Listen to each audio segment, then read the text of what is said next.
A team of engineers in Beijing ran the same AI task on two machines. One was a normal graphics card, the same kind that powers most AI today. The other was a system they built from scratch using light instead of wires. The graphics card finished in 15.6 milliseconds. The light-based system finished in 105 microseconds. That is 149 times faster, and it used only a fraction of the power. This is the story of how a small team may have found a way around the world's biggest chip shortage without building a single new chip. The breakthrough came from Peking University. Researchers Xu Howen and Wang Qingjun led a team that looked at AI hardware in a completely different way. Every AI model works in layers. Data passes from one layer to the next, dozens or even hundreds of times. On a normal chip, each layer has to save its work to memory, then the next layer has to grab that saved work before it can even start. This back and forth eats up huge amounts of time and energy. Engineers call this the memory wall, and it might be the biggest hidden problem in modern computing. Picture a factory line where every worker has to walk their finished part back to a shelf, set it down, and wait for the next person to come pick it up. Now imagine instead that each worker just hands the part straight to the person next to them. No walking, no waiting. That is what the Beijing team built. Except instead of factory workers, they used chips connected by light. Their system used 5 small chips called FPGAs. Each FPGA handled exactly one layer of a 5-layer neural network. Then, instead of copper wires, the team linked those 5 chips using pure light. They built 2 new pieces of hardware to make this happen. The first was a custom light transceiver that turns electrical data into light and back again, running at 400 gigabits per second. No boosting needed, no delay. Why does light work so much better than wire? When electricity moves fast through copper, it creates heat and loses energy the farther it travels. Light does not have that problem. Different colors of light can travel down the same fiber at the same time without interfering with each other. And a light switch does not have to check, hold, or resend data packets the way a normal network switch does. It just lets the light pass straight through. Now here is where it gets interesting. The system was not fully made of light. The FPGAs still did their math using electricity. The transceivers still had to switch between electric and light signals. Only the connections between chips ran on light. This mix turned out to be the smartest part of the whole design.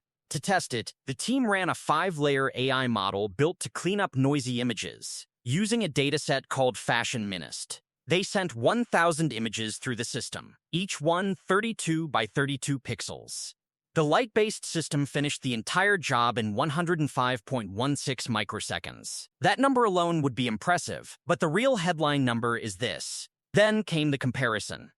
The team ran the exact same job on a standard GPU with 3,712 cores, rated at nearly 17 teraflops of processing power. On paper, that GPU had more than 8 times the raw power of the 5 small FPGAs combined.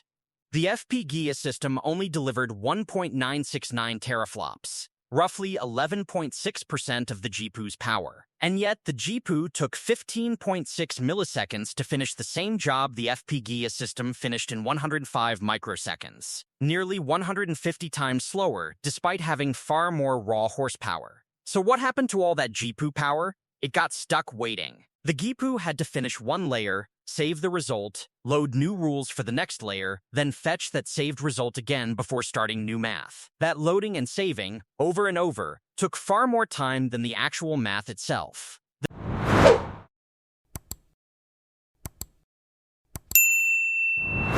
A Chinese car company just built a battery that charges in 4 minutes and can drive for 1 million kilometers before it dies. For 30 years, every battery engineer on Earth believed this was impossible. You could have a fast battery, or a long-lasting battery, or a safe battery. Never all three. That rule just broke, and the company that broke it is Geely. The battery is called the Golden Brick. It uses a chemistry called LiFeP, which stands for lithium iron phosphate. This is not some rare or expensive material. LiFeP has been used in electric cars for years because it is cheap and safe. What it was never known for was speed. That changed when Geely tested this battery at 1,093 kilowatts of charging power. To put that number in words that matter, this battery can go from 10% to 70% charge in 4 minutes and 22 seconds. Push it further to 97% and it only takes 8 minutes and 42 seconds. That is faster than most people spend waiting in line for coffee. Here is the part that should worry every other car company on the planet. Fast charging usually destroys batteries. When you push electricity into a battery quickly, it creates heat, and heat breaks down the chemicals inside. This is why phone batteries get weaker after a year or two of fast charging. Geely's engineers had to solve this heat problem, or the battery would die fast even if it charged fast. Their answer was cooling from both sides of the battery cell at once, instead of just one side like almost every other car on the road today. They also built the car with a 900-volt electrical system instead of the usual 400 volts. Higher voltage means less current has to flow through the wires, and less current means less heat. During the full power test, the battery reached a peak temperature of 64 degrees Celsius. China's new safety law says an LFP battery cannot legally go above 65 degrees. Geely hit the ceiling with only 1 degree to spare, while charging faster than any production LFP battery in history. Now here is where the story gets bigger. Speed alone does not matter if the battery dies after 2 years. Geely claims their battery can survive 4,500 full charge cycles before it drops below usable capacity. A full cycle means charging from empty to full one time. If the average driver gets around 220 kilometers of range per full charge, then 4,500 cycles out to roughly 990,000 kilometers. Geely rounds that up and calls it 1 million kilometers. Most people never even keep a car past 200,000 kilometers. This means the car itself would likely fall apart from age before the battery ever needed replacing. And a special flexible binder that holds everything together even as it stretches and shrinks over and over. On top of that, they coated the electrodes with a protective layer, almost like sunscreen, to stop the electricity from wearing down the material every time it charges. So the battery charges fast and it lasts a long time. But does it explode in a crash? This is where Geely went further than anyone expected. Since 2024, they have run 48 separate destructive test programs, using more than 48,000 hours of testing, and destroying nearly 7,000 battery samples on purpose. Some of these tests sound almost impossible to survive. They drove a 36-ton tank directly over a fully built battery pack, using 1.8 times more weight than the legal requirement, and the battery held together with no damage. They fired a 5.56mm bullet, the same round used in military rifles, straight through a fully charged cell at over 920 meters per second. The bullet passed clean through, and the battery kept working with no fire. Then came the needle test, where steel needles were pushed into a charged cell from multiple directions at once to simulate the worst possible short circuit. Engineers watched the cell for a full hour afterward. No smoke, no fire, no explosion. It just sat there like nothing happened. This obsession with testing comes from a new Chinese law called GB 38031/2025, which takes effect on July 1, 2026.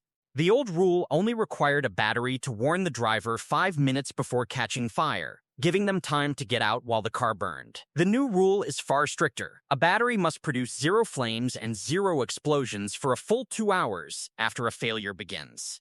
Geely did not wait for the deadline. They certified their entire battery lineup by May 2025, more than a year early. So does this mean Geely has beaten its biggest rival, BYD? Not exactly. BYD's own charging system can technically hit a higher peak of 1,500 kilowatts on paper. But in real-world driving, Geely's battery actually charges from low to useful range faster than BYD's. The real gap is not the battery itself, it is the charging network. BYD built its own charging stations from the ground up, so drivers know a station will work every time they pull up. Geely currently depends on a partner network that only covers a handful of cities, backed up by a deal with NIO to use their stations elsewhere. A brilliant battery is still limited by how many places can actually deliver that kind of power.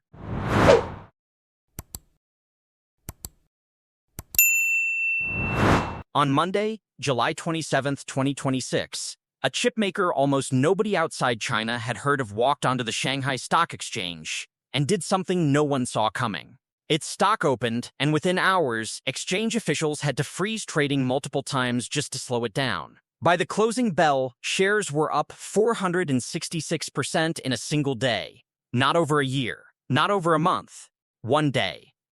The company is called CXMT, short for Changxin Memory Technologies, and it just became the single most valuable publicly listed company in mainland China, bigger than the Industrial and Commercial Bank of China, which had held that spot for years. If you'd bought in at the IPO price of 8.66 yuan, by the end of the day your shares were worth 49 yuan. That's not a typo. Here's what makes this stranger than your average hype stock. CXMT doesn't make apps. It doesn't make electric cars. It makes DRAM, the boring, unglamorous memory chips that sit inside your phone, your laptop, and every single server rack powering the current AI boom. And for over 2 decades, that entire global market has been carved up by just 3 companies, Samsung, SK Hynix, and Micron, who together control roughly 90% of the world's DRAM supply. Nobody was supposed to be able to break into that club. Companies tried and died trying. Japan's Elpida went bankrupt. Germany's Chimanda collapsed. The barrier to entry was billions of dollars and decades of engineering knowledge that only 3 companies on Earth actually had. And then CXMT, founded in 2016, barely 10 years old, walked in and blew the doors off. Let's talk real numbers, because this is where it gets serious. CXMT raised 57.92 billion yuan in its IPO, that's about $8.6 billion, making it the largest semiconductor listing in mainland Chinese history. By the end of its first trading day, its market cap hit 3.3 trillion yuan, which works out to roughly $488 billion. And it didn't stop there. By the end of that first week, shares had kept climbing, pushing the company's valuation up to 3.54 trillion yuan, or about $523 billion. And the reaction from the rest of the world's chip industry was immediate and brutal. On the same day CXMT surged, Micron Technology stock fell 5%. SanDisk dropped more than 12%. American-listed shares tied to SK Hynix fell 8.5%. Even ASML, the Dutch company that makes the extreme ultraviolet lithography machines that the entire chip industry depends on, lost more than 7% of its value in a single session.